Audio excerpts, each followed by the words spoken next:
સદગુરુ ભગવાન સતહરિરામ બાપાની જય. જગતજનની જગદંબા સતમા મણિમાની જય.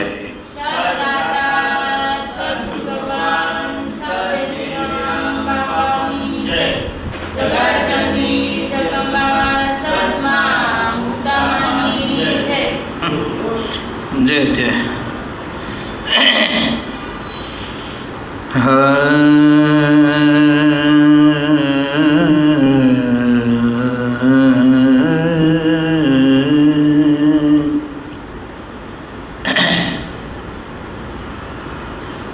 સરલ સ્વભાવ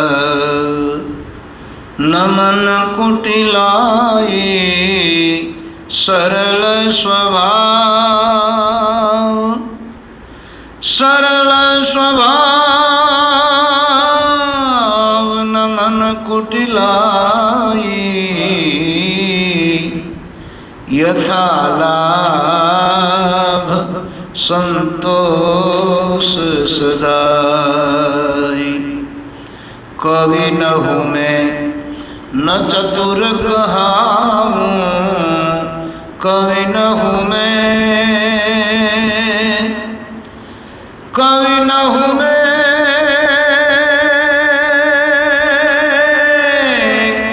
न चतुर कहाऊँ, मति अनुरूप राम गुण गाओ. તુલસીદાસ આટલા મહાન જ્ઞાની હોવા છતાં એવું કહે છે કે સરળ સ્વભાવ નમન કુટિલાઈ, યથા લાભ સંતોષ સદાઈ. कवि न हूँ मैं न चतुर कहाऊँ, मति अनुरूप राम गुण गाऊँ. मारी मति प्रमाणे, मारी बुद्धि प्रमाणे, मारा भाव प्रमाणे हूँ तो कालावाला करूँ छूँ अने पाछू मारा माटे कोई माटे नहीं. एम भगवानना गुणनी ताकात छे के संत भक्त के साधु पुरुष के सदगुरु के परमात्मा आवा बधा महापुरुषोना जो गुणगान गाइए अने एना गुण ने जोया करिए तो प्रकृतिनो एक स्वभाव है कि एनो स्वीकार करे वेला मोड़ू, आज नहीं तो काले. आपणे गुरुना गुण गाता होइए तो आपणामां एना गुण आवे અને જે દુર્ગુણ છે એ સહજ રીતે નીકળી જાય. જે હજારો વર્ષ યોગ કંબાવાથી, સાધના કરવાથી જે ચિત્તની શુદ્ધિ નથી થતી, હૃદય શુદ્ધ નથી થતું, જે પ્રાણ, મન, બુદ્ધિ, ચિત્ત કે અહંકાર કે અંતઃકરણની શુદ્ધિ નથી થતી, એ માત્ર ગુણ ગાવાથી થઈ જાય છે, ગુરુ મહિમા ગાવાથી થાય છે.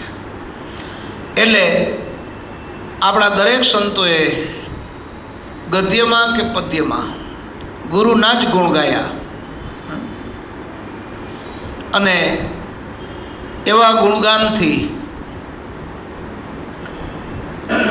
ચિત્તની શુદ્ધિ થાય ને શુદ્ધિ થાય એટલે તરત જ ધ્યાન લાગે, ધ્યાન લાગે તો સમાધિ લાગે, સમાધિ લાગે તો સાક્ષાત્કાર થાય. હું કોણ છું એને આપણને ખબર પડે, ભાન થઈ જાય. એ ચરમ ખબર પડી જાવી એ ચરમ અને પ્રાપ્તિ થઈ જાવી એ પરમ. એ એના સ્વરૂપે થઈ જવું એ પરમ. અને એ ચરમ અને પરમ એ બેયને આગળ લેવામાં વચમાં કામ કરે છે ધર્મ.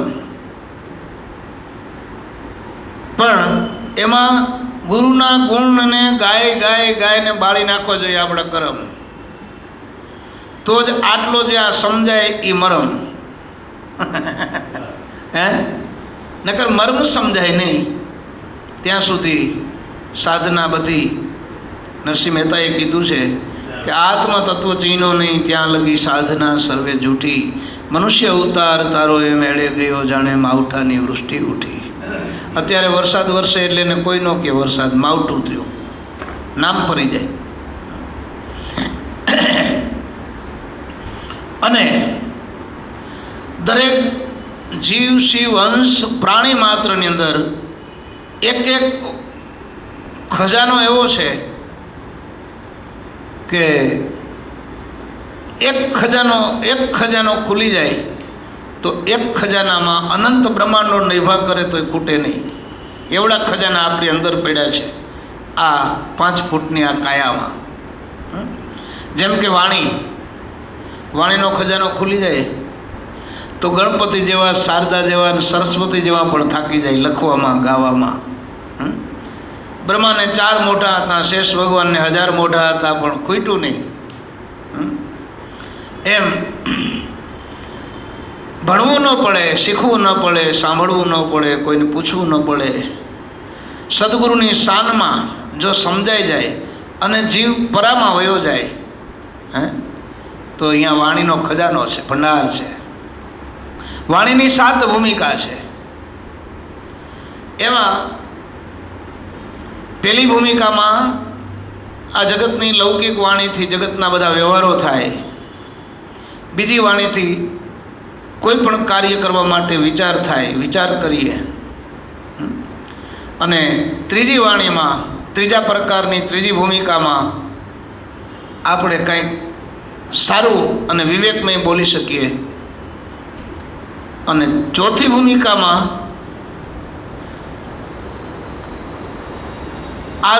આર્તનાદ નીકળે, એવી વાણી નીકળે. ને 5મી ભૂમિકામાં એ વાતું કરવા માંડે ને એટલે એની વાણીમાં જગત આખું ડોલે. એવી વાણી છે 5મી ભૂમિકામાં. 6ઠી ભૂમિકામાં જાય એટલે વાણી બંધ થઈ જાય. અને 7મી ભૂમિકામાં જાય એટલે 21 જ દિવસ રહીએ, બાકી 22મા દિવસે દેહ છોડીને નીકળી જવું પડે. આવી ભૂમિકાઓ વાણીની, મનની, શરીરની, આપણી ઇન્દ્રિયોની, એક એક અવસ્થાઓની, એક એક આપણા ચક્રની જે અવસ્થાઓ છે, એક એક શ્વાસની અવસ્થા છે, એક એક વિચારની પણ અવસ્થા છે. અને એ જાગૃત પુરુષ કોઈ મળે, સંત પુરુષ મળે તો એ આપણને એ રીત શીખવાડે, યુક્તિ શીખવાડે. એમાં જાગેલો મહાપુરુષ હોય પછી ગમે એ બોલે તોય સત્ય થઈ જાય. જુઓ, નરસિંહ મહેતા એક રાગ ગાયો, કેદાર તો વરસાદ શિયાળામાં આવ્યો, લ્યો. એમ એવી એક અવાજની તાકાત છે. અને એવી જ રીતે શબ્દની પણ તાકાત છે. એટલે ગંગા સતી અને પાનબાઈ એણે બીજું કંઈ ન કર્યું. ગંગા સતીના એ 52 પદ છે, એમાં તમે જુઓ તો ક્યાંય કોઈ દેવી દેવતા, કોઈ રામ, કૃષ્ણ, બુદ્ધ, મહાવીર, રામદેવ પીર, સહજાનંદ સ્વામી કે કબીર કે મીરા, કોઈના નહીં દાખલા, નહીં દ્રષ્ટાંત. એમાં 3 જ ચીજ ગંગા સતીએ પાનબાઈને સમજાવી છે. શું? તો કે એક તો પહેલો જ પાયો કે આ માર્ગે તારે હાલવું છે ને, એટલે મેરું ભલે ડગે, આખું બ્રહ્માંડ ભલે ભાંગી જાય, પણ તું ડગતી નહીં. અત્યારે શું થાય, કોક આપણને કહે ઓહો વાં તો આમ હતું, આપણે તો કાંઈ નથી, એટલે પછી આ એને નક્કીપણું, દ્રઢતા એને પાકી કરાવી. અને પછી એવી નક્કીપણાવાળી વાત હોવા છતાં શીલવંત, શીલનું પાલન કરવાનું. શીલ એટલે શું? ગંગા સતીએ બહુ સારી વાણીમાં એ શીલવંત સાધુને વારે વારે નમીએ પાનબાઈ, એ જીજના બદલે નહીં વ્રત માન રે. ચિત્તની વૃત્તિ જેની સદાએ નિરમળીને,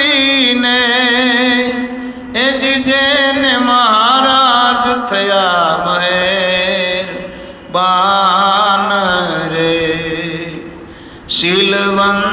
સાધુને વારે વારે નમીએ પાનબાઈ.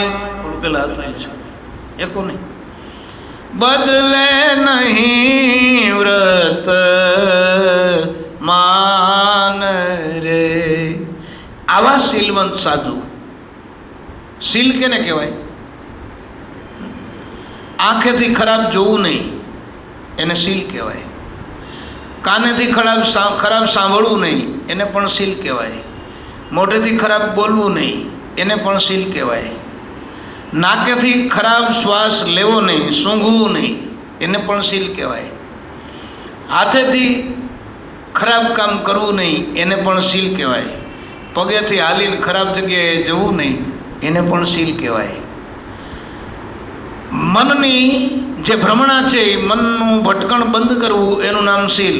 મન જ્યાં ત્યાં ભટકતું હોય તો એને શીલવંત સાધુ ન કહેવાય. બુદ્ધિ વારંવાર જો વિક્ષેપ કર્યા કરે તો એ શીલ નહીં, તો એને સદબુદ્ધિ ન કહેવાય, તર્ક બુદ્ધિ કહેવાય. એટલે મનમાં, બુદ્ધિમાં, ચિત્તમાં ખોટા વિચાર ન આવે એનું નામ શીલ. અને અષ્ટ પ્રકાર એટલે કે 8 પ્રકારનું બ્રહ્મચર્ય છે. માણસનું વીર્ય પરસેવામાં, આંખના આંસુમાં, નાકમાંથી નીકળતા શેડામાં, થૂકમાં, બળખામાં, મળમાં, પરસેવામાં નીકળી જાય એમ 8 પ્રકારેથી વીર્યનો વ્યય થાય. અને શિષ્ણેન્દ્રિયથી પણ. એટલે એ 8 પ્રકારનું જે બ્રહ્મચર્ય પાળે એનું નામ શીલવંત. અને શીલવંતનો છેલ્લો અધ્યાત્મ અર્થ કે 8 પોર. તમારું મન, આપણું મન બ્રહ્મમય રહેવું જોઈએ, સદગુરુના ચરણમાં આપણું ચિત્ત રહેવું જોઈએ, એનું નામ શીલવંત. એ વાત ગંગા સતીએ કરી છે કે આવા કોઈ સાધુ કે જેના મનની જે વૃત્તિ છે એ નિર્મળ થઈ ગઈ હોય. શીલવંત સાધુને વારે વારે નમીએ પાનબાઈ, જેના બદલે નહીં વર્તમાન. એનું વર્તમાન, એની રહેણી કરણી, એના વિચાર બદલે નહીં. ચિત્તની વૃત્તિ સદાય નિર્મળી, જેને મહારાજ થયા હોય મહેરબાન. આવા શીલવંત સાધુને વારે વારે નમીએ પાનબાઈ, જેના બદલે નહીં વર્તમાન. શીલવંત સાધુને વારે વારે નમીએ પાનબાઈ, એ જેના બદલે નહીં વ્રત માન રે. ચિત્તની વૃત્તિ જેની સદાય નિરમળીને, એ જ જેને મહારાજ થયા મહેર એ બાન રે. શત્રુને રે મિત્ર જેને એકે નહીં ઉર્મા પાનબાઈ, એ જ જેને પરમાર્થમાં પ્રીત રે. શત્રુ અને મિત્ર જેને એક નહીં ઉર્માને પરમાર્થમાં એ પ્રીત રે. મન કર્મ વાણી અને વચનમાં ચાલે ને, એ જ રૂળી પાળે એવી એ રીત રે. શીલવંત સાધુને ક્યાંય પણ વાંચેલું નહીં, ક્યાંય કથામાં ગયેલા નહીં, ક્યાંય સાંભળેલું નહીં. અને આ વેદ પુરાણ ઉપનિષદના સીમાડા આળોટી વળોટી અને નીચવાણી જેને કહેવાય, નિર્વાણી જેને કહેવાય, ત્યાંથી આ ગંગા સતી બોલે અને પાનબાઈ સાંભળે. બાપા એવું કહેતા કે આને તાજા ફૂલવડા કહેવાય, એમ ગરમા ગરમ ફૂલવડી ખાઈએ ને આપણે, તાજા ફૂલવડા. બાકી તો વાંચેલું બોલવું એ વાસી છે. પણ ગંગા સતીએ પાનબાઈને તાજે તાજી રસોઈ પીરસી અને ખાધીને તરત પુષ્ટિ મળી ગઈ. શત્રુ અને મિત્ર એકય નહીં ઉરમાં. આમ તો હાલું આ કઠણ છે કે નહીં? આપણો કોઈ મારો શત્રુ નથી એમ કેવું એ અઘરું છે, પણ કદાચ કહીએ તો એમ રહેવું પણ એનાથી અઘરું છે. તો અહીંયા શું કહેવા માગે છે? તો કે ધર્મના માર્ગે જો હાલતા હોઈએ તો ધર્મના સિદ્ધાંત પ્રમાણે મારા બધાય શત્રુય નથી, મિત્રય નથી, મારા આત્મા જ છે, મારું સ્વરૂપ જ છે. રાગ અને દ્વેષ ન હોય, ઈર્ષા અને નિંદા પણ ન હોય, એવું જે સ્વરૂપ એ શત્રુ અને મિત્રથી પર. પછી મન, વચન અને કર્મથી એક જ રેણી હોવી જોઈએ. મન બીજું હોય, વાણી બીજી હોય, કર્મ બીજું કરતા હોઈએ એમ નહીં. જે બોલ્યો એમ જ કરે. મનમાં છે તો મનમાં આવે. તમે નથી કહેતા કે મારે આ આમ થાય, એ ગમે.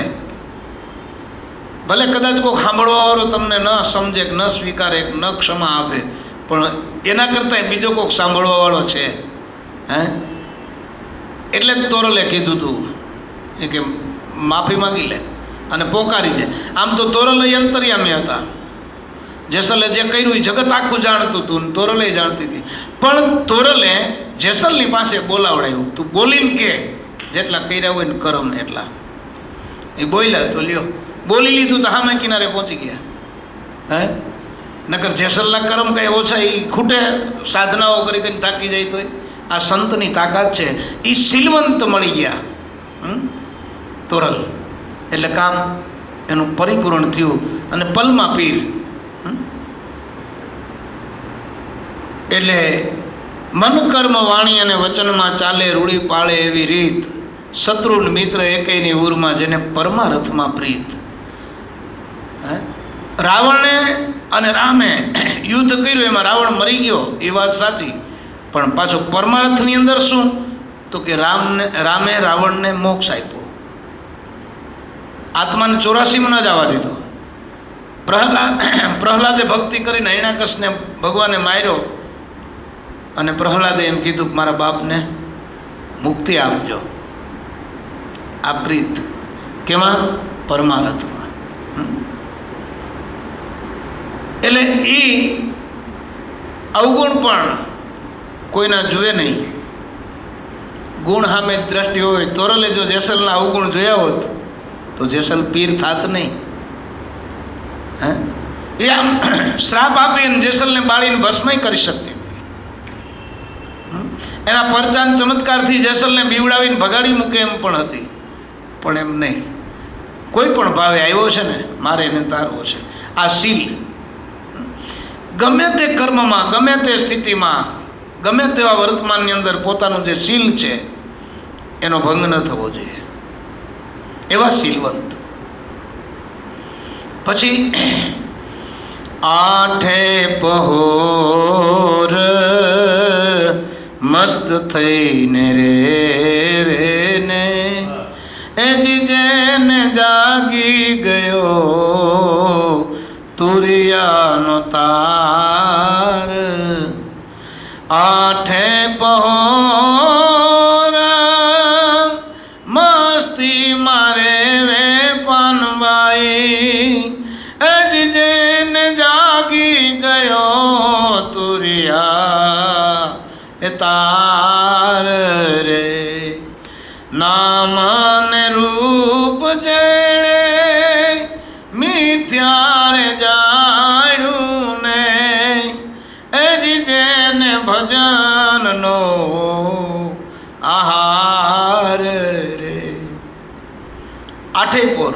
હવે આ બધી અવસ્થાઓ શાસ્ત્રમાં છે તો ખરી, પણ એ અવસ્થામાં રહેવું, એ અવસ્થાની ખબર હોવા છતાં અવસ્થામાં સ્વસ્થ રહેવું એનું નામ અવસ્થા. આઠે પોર મન મસ્ત થઈને રહેવે, જેને જાગી ગયો તુરિયાનો તાર.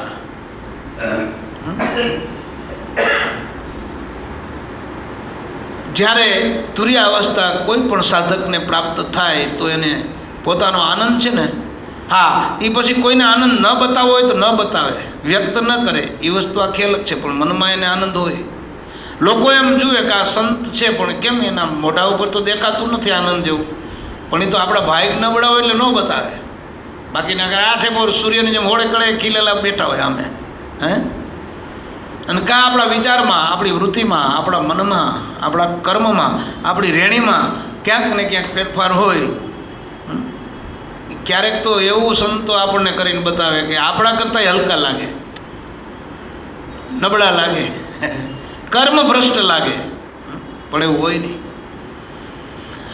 એટલે જ્યાં સુધી સદગુરુમાં અડગ મનની જે નિષ્ઠા છે એ ન બંધાય ત્યાં સુધી એ સાધક જ નથી, શિષ્ય પણ નથી, સેવક પણ નથી, દાસ પણ નથી. મારા સદગુરુ એ જ મારા સાક્ષાત પરિબ્રહ્મ છે, એ જ પરમાત્મા છે, આવું જે નક્કી થઈ ગયું એટલે સમજો હવે આ સાધક બન્યો. બાકી તેના ઉપાસના પણ ન કરી શકે. એટલે ગંગા સતીએ બહુ સારી વાત લખી છે આ ભજનમાં કે આઠે પોર મન મસ્ત થઈ રહેવે, જેનો જાગી ગયો તુરિયાનો તાર. નામ અને રૂપ, આ દેહનું નામ અને આ રૂપ એ રહેવાનું નથી. ખબર તો છે પણ જાગે છે કોક, હે, મારું નામ રહીએ, મારી યાદી રહીએ,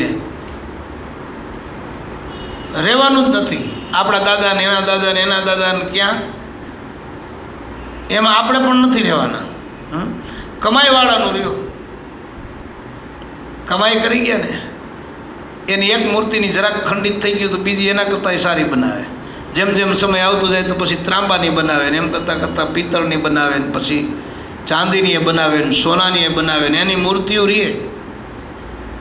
અરે એમને કાંઈ ન હોય તો ખાલી અઘડ પાણો હોય તો કે આ અમારે ઓલા બાપા હતા, હે, પણ રહીએ. શું કામ? તો કે એની કમાઈ છે. નામ અને રૂપ જેને મિથ્યા જાણ્યું પાનબાઈ, જેને સદાય ભજનનો આહાર. હે, આપણે જે ખાઈએ છીએ એ તો આ પ્રાણનો ખોરાક છે, શરીરનો પણ નથી, પ્રાણનો ખોરાક છે. ત્યારે આત્માનો ખોરાક તો ભજન છે. ભજન એટલે આ ગાવું એ ભજન નહીં, ભજન કરવું. જે સદગુરુએ આપણને અજંપા જાપ બતાવ્યા છે, જે એની રીત બતાવી છે, એ રીત પ્રમાણે શ્વાસોશ્વાસ એનું નામ લેવું, એનું સ્મરણ કરવું, એ ભજન. નામ અને રૂપ મિથ્યા જાણ્યું, જેને સદાય ભજનનો આહાર. પછી ગંગા સતી બહુ સારી વાત લખી છે. એ સંગ તું તમે જ્યારે એવાની કરશો પાનબાઈ, એ જી ત્યારે ઉતરશો ભવ એ પાર રે. ગંગા સતી જ્યારે એમાં જ બોલ્યા ને, ગંગા સતી જ્યારે એમાં જ બોલ્યા પાનબાઈ, એ જ ત્યારે એ જ જેને હોય રે વચન સાથે એ વ્યવહાર રે. શીલવંત સાધુને વારે વારે નમીએ પાનબાઈ, એ જ જેના બદલે નહીં એ વ્રતમાન રે. આવું કરવાનું કારણ, આવા શીલવંત સાધુને વારે વારે નમીએ પાનબાઈ, જેના બદલે નહીં વ્રતમાન. કેવા શીલવંત? તો કે ચિત્તની વૃત્તિ સદાય નિર્મળ હોય, જેને માથે મહારાજ એટલે સદગુરુ ભગવાનની પરમાત્માની મેર હોય. શત્રુ મિત્ર એકે એના મનમાં આવતા જ ન હોય. મન, કર્મ, વાણી અને વચનમાં વ્યવસ્થિત રીતે વર્તતા હોય, જેને તુર્યનો તાર જાગેલો હોય, જે નામ અને રૂપને મિથ્યા જાણતા હોય,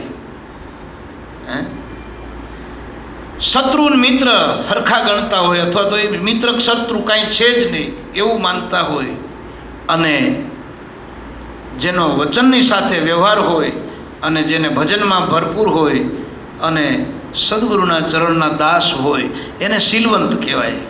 પહેલાં લક્ષણો સ્થૂળ શરીરમાંથી જે શીલની જે વાત કરી એ બહુ જ, કેમ કે શરીર પણ સરખું સાચવવું એમ બધા સંતોએ શું કામ કીધું? તો કે શરીર જેટલું મજબૂત એટલું ભજન, ધ્યાન અને વિચારમાં આપણે વ્યવસ્થિત પ્રવીણ રહી શકીએ. શરીર કામ ન કરે તો ભજન કેમ થાય? 8 કલાક બેહવું હોય અડીંગો લગાડીને, કળતરું થતી હોય, ટાટિયા દુખતા હોય તો કાંઈ થાય નહીં. શ્રવણ શક્તિ પણ એકદમ ક્લિયર જોઈએ. આપણે સત્સંગ સાંભળતા હોય, મન બીજે હોય તો એ શીલનો ભંગ છે. એટલે બધી રીતે આવા શીલવંત સાધુને ગંગા સતી એમ કહે છે કે હે પાનભાઈ, તમે વારંવાર નમજો. વારંવાર એટલે ઘડીએ ઘડીએ, જેટલી વાર મળે એટલી વાર. પણ હવે એ આપણું આધ્યાત્મિકનો મૂળ બેઝ છે, એ પાયો છે. નમનથી તો શરૂઆત થાય છે કોઈ પણ ધર્મ હોય. જો આપણામાં છે ને નમવામાં જરાક માઠેપ કરે, અને મુસલમાનો કેમ નમે? મર્યાદા સાથે. પછી સ્વામિનારાયણ ભગવાને એના કરતાં વિશેષ બતાવ્યું, દંડવત કહી આમ, એક વાર નહીં 100 વાર. સમાજ મસ્તી કરે, તર્કી લોકો મસ્તી કરે, બુદ્ધિવાળા મસ્તી કરે, નિંદકો મસ્તી કરે, પણ એ વાત સાચી છે. અને માની લ્યો કે ધર્મમાં ફાયદો ન થાય તો એ નમવામાં, શરીરમાં તો ફાયદો થાય જ છે. તમને ખાલી આમ તમે કોઈને ન નમો, ભગવાનને ન નમો, કાંઈ નહીં, પણ તમે અહીંયા ને અહીંયા ખાલી આમ ગોઠણિયા વાળીને આમ ઊંધું મસ્તક કરીને નમી અને તરત ઊભા થઈને આરી આમ જોજો, એટલી જ વારમાં લોહીનું સર્ક્યુલેશન થઈ જાય. શારીરિક રીતે પણ ફાયદામાં તો છે જ. પણ જો ભક્તિના ભાવ સાથે નમીએ તો એ નમસ્કાર, એ આપણા દંડવત, એ આપણા હૃદયને, મનને, બુદ્ધિને, ચિત્તને બધાને શુદ્ધ કરે. એવા શીલવંત સાધુને વારે વારે નમીએ પાનભાઈ, કે જેના બદલે નહીં વર્તમાન. આવા આપણા ભારતના સંતોએ ખાલી આમ હાથ જોડવા લ્યો, કાંઈ કોઈને દેવું નહીં, લેવું નહીં, ખાલી આવો આવો એમ કેવું તો એ ધર્મ છે. ખાલી આમ હાયલા જતા હોય અને આમ ખાલી સ્મિત કરવું એ ધર્મ છે. અને પ્રણામ કરવા,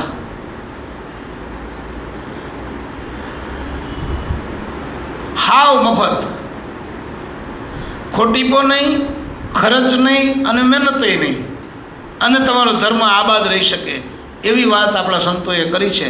પણ સમય હોય ને ખોટી થવામાં આળહ ન કરવી, ઘરમાં પૈસા હોય ને ખર્ચ કરવામાં લોભ ન કરવો કે ભાઈ એના આમાં કાંઈક કરવાની જરૂર નથી, એ મન ચોરી થાય. અને શરીર તંદુરસ્તી હોય અને આ શરીરથી હળિયું કાઢીને સેવા કરવાની આપણામાં કેપેસિટી હોય અને ટાઈમ હોય ન કરીએ તો એમ પણ નહીં. રાજા દાને અને પ્રજા સ્નાને, આપણામાં કહેવત છે, રાજા દાન કરે ને પ્રજા ખાલી સ્નાન કરે, બેને ફળ હરખું મળે. લ્યો તો ભગવાન દયાળુ ન કહેવાય?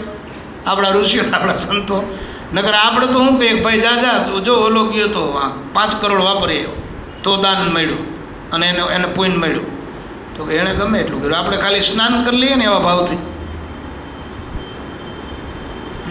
બહુ સહેલું, આપણે ખાલી વિચાર કરી શકતા નથી. શાસ્ત્રમાં એમ લખ્યું છે કે હે પરમાત્મા, સ્તુતિ કેવી છે, પ્રાર્થના કેવી છે, કે હું જે બોલું ને આખા દીમાં એ બધી તું તારી સ્તુતિ માની લેજે. હું જે કાંઈ જોઉં ને આખા દીમાં એ તું તારું હું દર્શન કરું છું ને એમ માની લેજે. હું જે ખાઉં છું ને એ તને ભોગ ધરાવું છું એમ તું માની લેજે. હું જે નાહું છું ને એ તને જ સ્નાન કરાવું છું, નવડાવું છું એવું તું માની લેજે. આખો દિવસ હું હાલું ને એ તું તારી પ્રદક્ષિણા માની લેજે.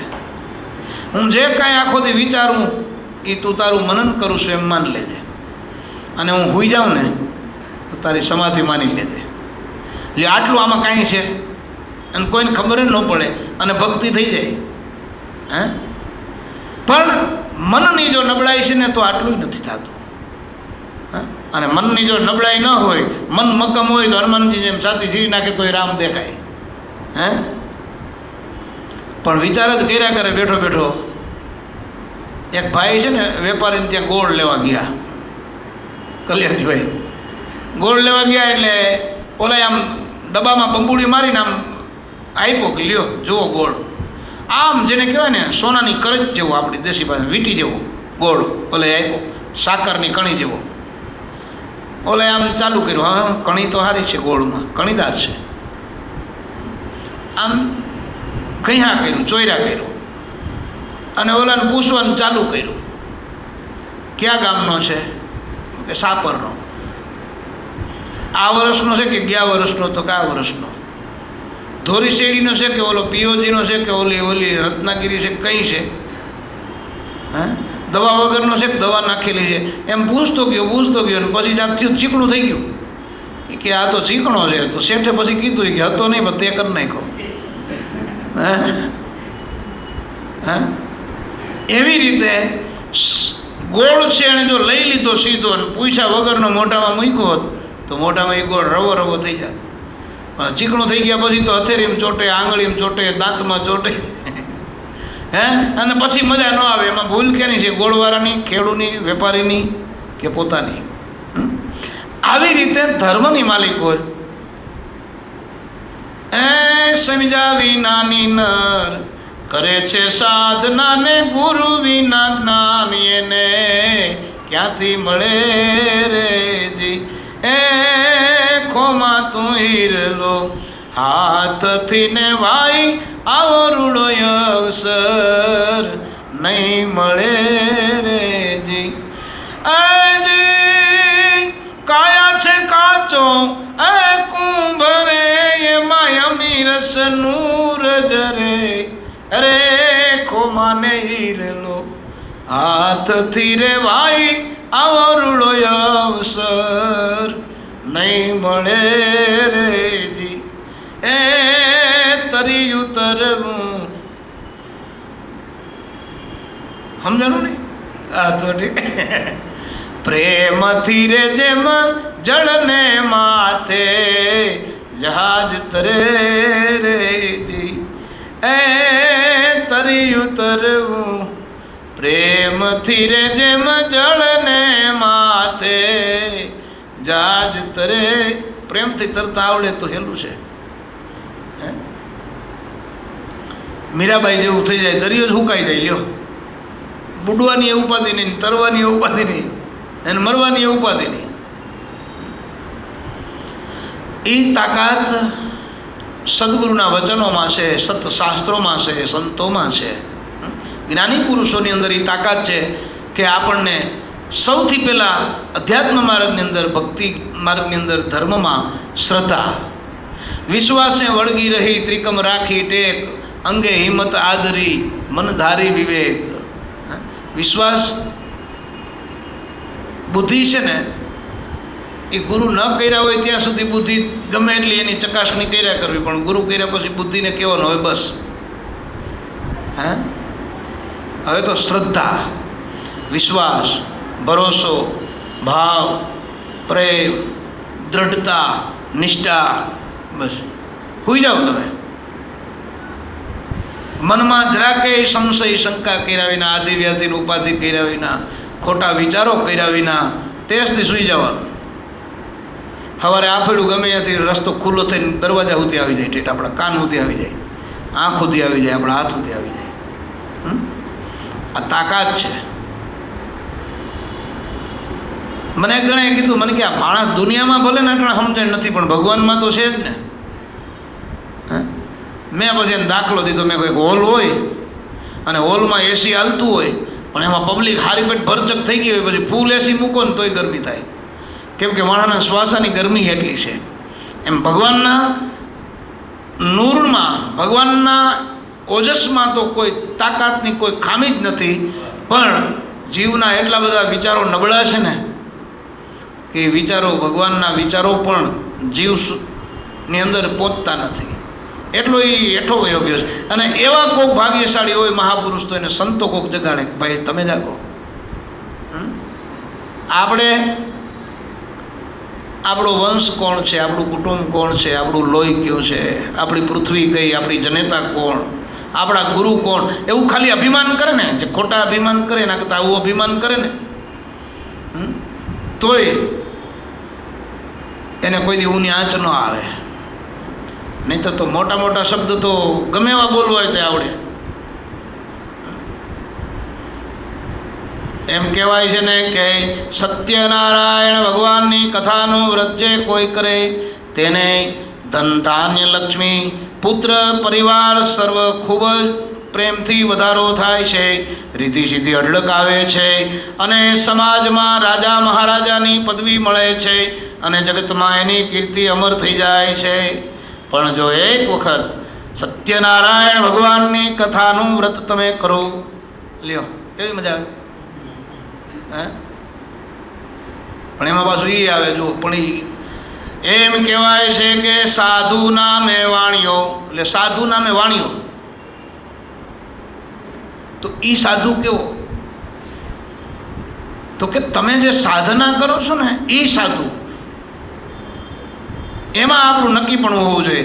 પણ એમ કહેવાય છે કે વિદેશમાં ધન કમાવાને ગયો, ત્યાંથી વહાણમાં સાકર ભરીને લાવતો હતો.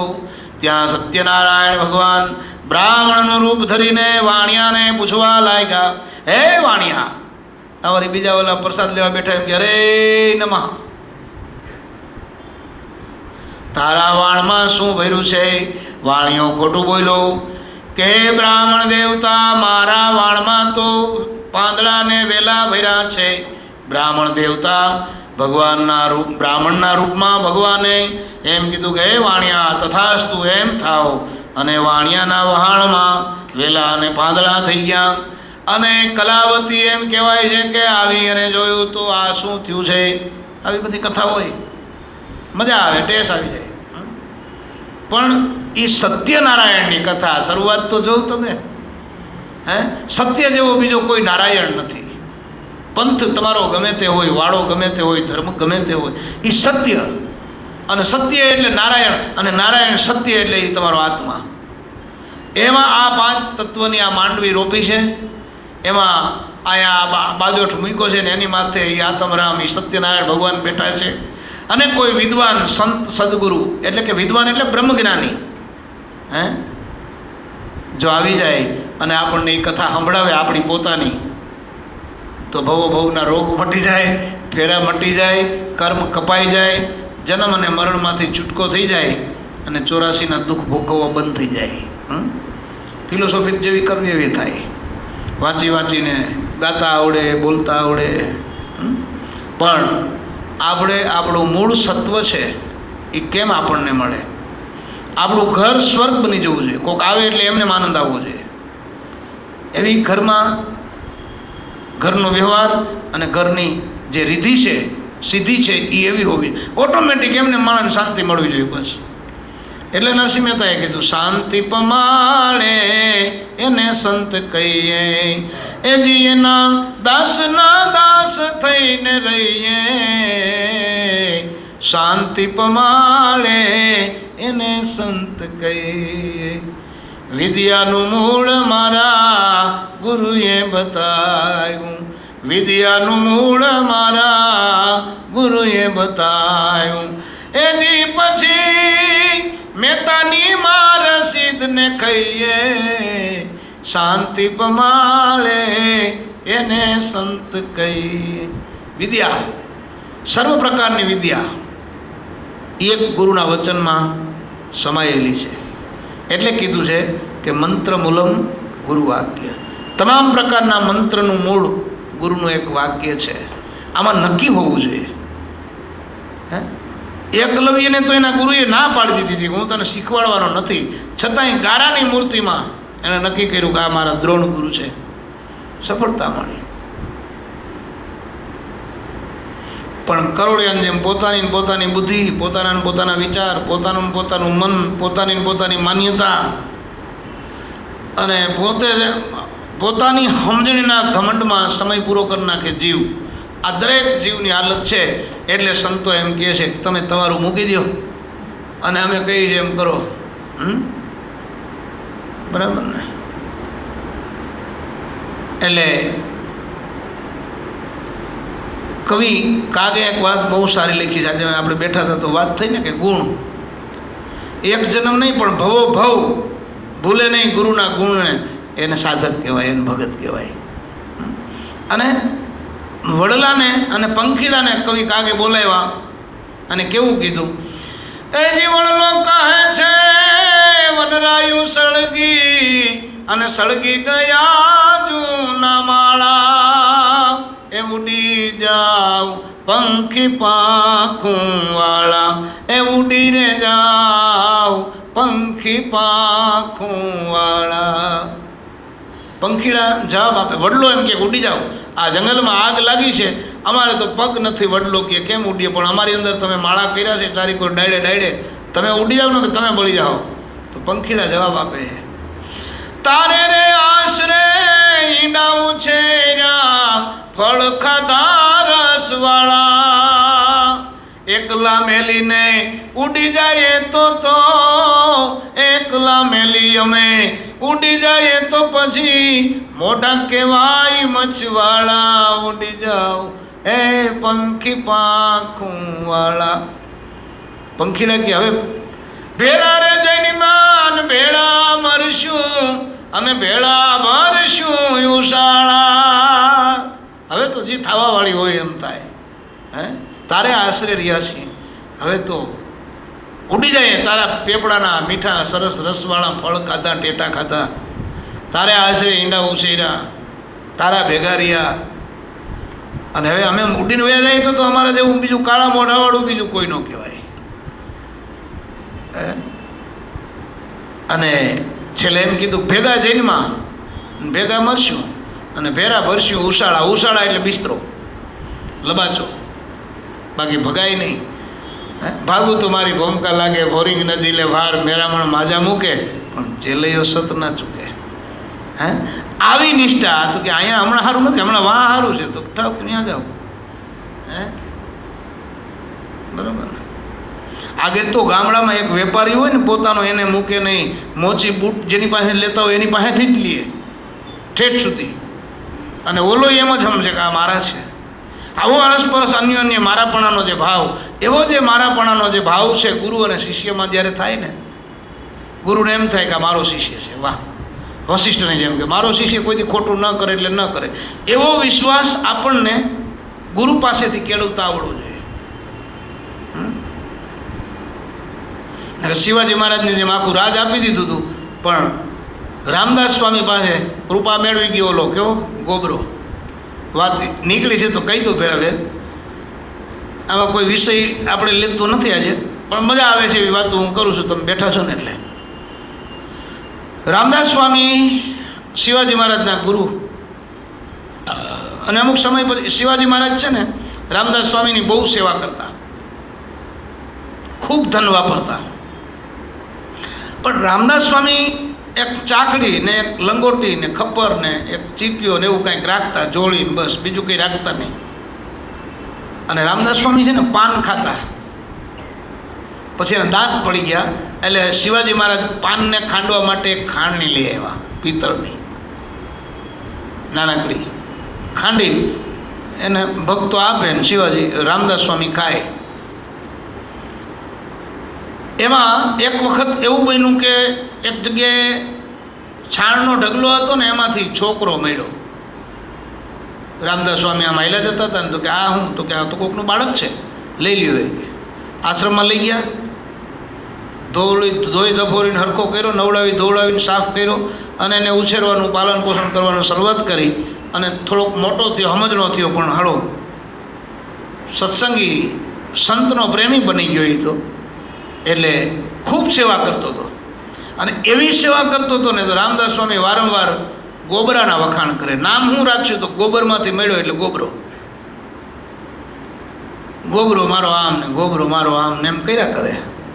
એમાં કોઈ ને કાન બંબેરણી કરવાવાળા એ કે શિવાજી મહારાજને જઈને કીધું કે મહારાજ આટલી બધી સેવા તમે કરો છો, રૂપિયા ધન વાપરો છો, અને વખાણ તો એ કે રામદાસ સ્વામી ઓલાના ગોબરાના કરે છે એમ. તો કે એ કે તો જોવું પડશે, આ તો રાજા વાજાને વાંદરા ચડાવ્યા ચડે, ઉતાર્યા ઉતરે એના જેવું.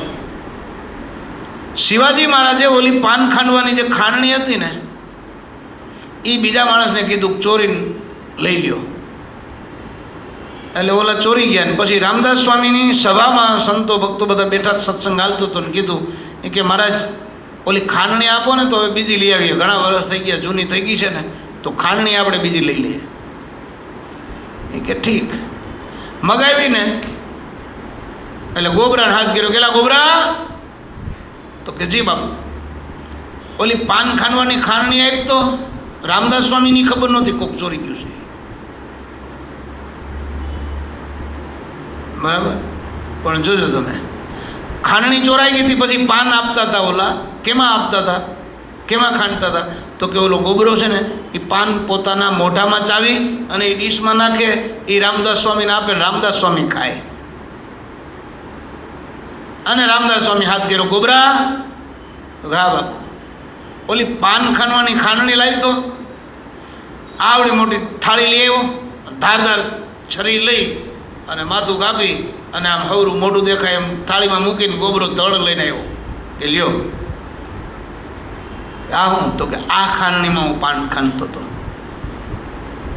રામદાસ સ્વામીને ખબર હતી, ગોબરાને ખબર હતી, ને શિવાજી મહારાજને પછી ખબર પડી કે હાલું આ હું ન કરી શકું. હે ભગવાન સંપત્તિથી કે ચતુરાઈથી કોઈને મળતો નથી. હે એમાં કુરબાની જોઈએ. હા, માન ને પ્રતિષ્ઠા ને મોટપ ને સંપત્તિ ને સત્તા ને હોશિયારી ને ડાપણ એ કંઈ નથી હાલતું. એને એ બધું એની પાસે તો છે. આવા અનંત બ્રહ્માંડોની રચના કરી તો એની પાસે બુદ્ધિ કેવી હોય? પછી એની બુદ્ધિ પાસે આપણી બુદ્ધિનું આવે શું? તમે મને કહો, બરાબર ને? એટલે આપણે તો ખરેખર ભાગ્યશાળી છીએ કે આ યુગમાં કોઈ સંતો આવી કસોટી કરતા નથી. હું તો ઘણા કિયાટાને તો સંતો એ કે પૈસા જ ભેગા કરે. મેં સારું, પૈસેથી પતી જતું હોય તો ધર્મ સમજાઈ જતો હોય તો લઈ લ્યો. મને કે તમે કાં આમ બોલો? મેં જો આગળ તો છે ને જલારામ બાપાના પાસેથી વીરબાઈમાં લઈ લીધા, ગોપીચંદને ભરતરીના રાજ લઈ લીધા, સગાડસાનો દીકરો લઈ લીધો, હે કોઈને વનવાસમાં જવું પડ્યું તોય ધર્મ નહોતો સમજ. અને એવી કસોટી કર્યા પછી જો શિષ્ય લાયક ન બને તો ગુરુ એમ કહે જા, તને નહીં મેળ પડે તારો. હે 5 વર્ષ ભલે ને ભણ્યો હોય પણ અટાણે છે ને છોકરો નાપાસ થાય, એને માર્ક ના આવે તો આપે. આપણે એમ કહીએ મેં તો 5 લાખ રૂપિયા ભર્યા હતા,